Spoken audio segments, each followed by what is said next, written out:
ප්‍රමාණ ලබා ගැනීමක් සිද්ධ කරන්න වෙනවා. මේ ප්‍රමාණ ලබා ගැනීම ක්‍රමවේද තුනක් යටතේ අපිට ගන්න පුළුවන්. ක්‍රමවේද තුනක් යටතේ අපිට ගණනය කිරීම කරන්න පුළුවන්. අපි බලමු මේ ක්‍රමවේද තුන මොනවද කියලා. ප්‍රමාණ ලබා ගැනීම. පළවෙනි ක්‍රමය විදිහට මධ්‍ය රේඛා ක්‍රමය. මධ්‍ය රේඛා ක්‍රමය. දෙවැනි ක්‍රමය විදිහට ගන්න පුළුවන් සාම්ප්‍රදායික ක්‍රමය. සාම්ප්‍රදායික.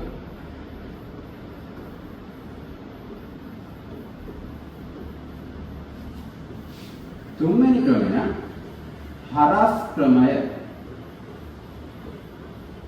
හරස් ක්‍රමය.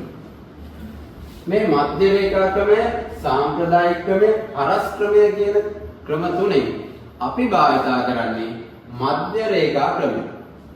ඉංජිනේරු තාක්ෂණ විෂය ධාරාව ඇතුළතදී ප්‍රමාණ ලබා ගැනීම සඳහා මධ්‍ය රේඛා ක්‍රමය තමයි අපි භාවිතා කරන්නේ.